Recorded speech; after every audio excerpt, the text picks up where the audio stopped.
En 1616 Galileo fue citado a Roma, donde le advirtieron que no debía afirmar ni defender la idea de que la Tierra se movía alrededor de un sol estacionario.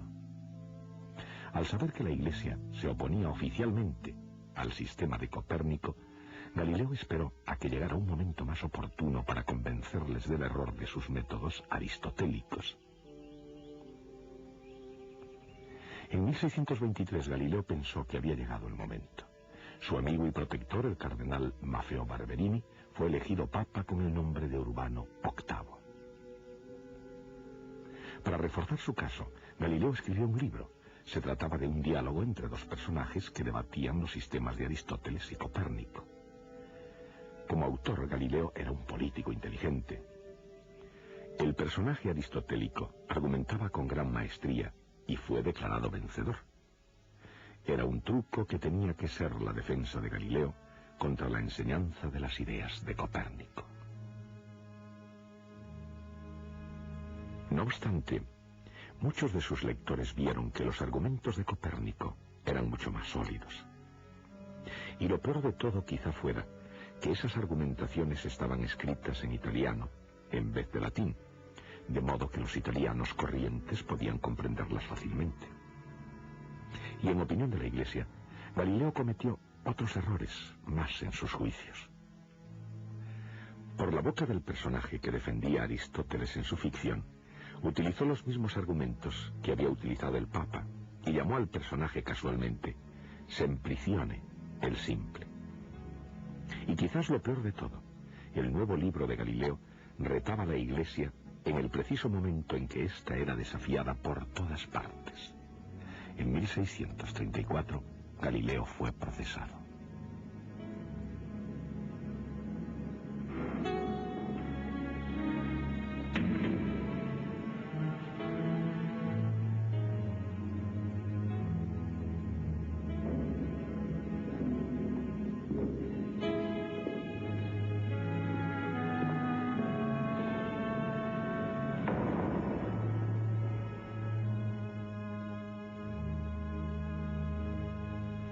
Su fama y prestigio hicieron impensable llegar más allá de amenazarle con la tortura. Pero para Galileo, que entendía mucho de máquinas, aquello fue suficiente. Rechazó públicamente el sistema copernicano de movimiento planetario. Irónicamente, en el futuro, ningún científico serio negaría la evidencia de Galileo. El principio de inercia concebido por Galileo y perfeccionado por Descartes, llegó a ser la primera ley de la mecánica de Isaac Newton. En lo que concierne a la Iglesia, con el tiempo, el nombre de Galileo fue rehabilitado. Pero hubo de transcurrir largo tiempo. En fecha tan reciente como 1983, la controversia de Galileo estaba todavía sin resolver. En ese año, 1983, el Papa Juan Pablo II pidió que la discusión entre Galileo y la Iglesia terminase de una vez. Dijo: volvamos ahora nuestra mente hacia una época en la que se había desarrollado una grave incomprensión entre la ciencia y la fe.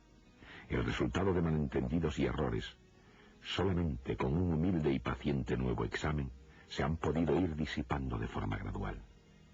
La misma Iglesia aprende de la experiencia y con reflexión, y ahora comprende mejor el significado que se debe dar a la libertad de investigación.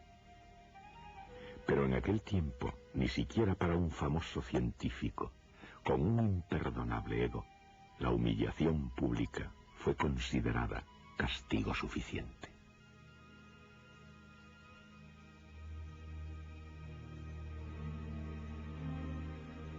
Encontrado culpable, a pesar de su famosa retractación, Galileo pasó los 8 años restantes de su vida, bajo arresto domiciliario, en una finca cerca de Florencia.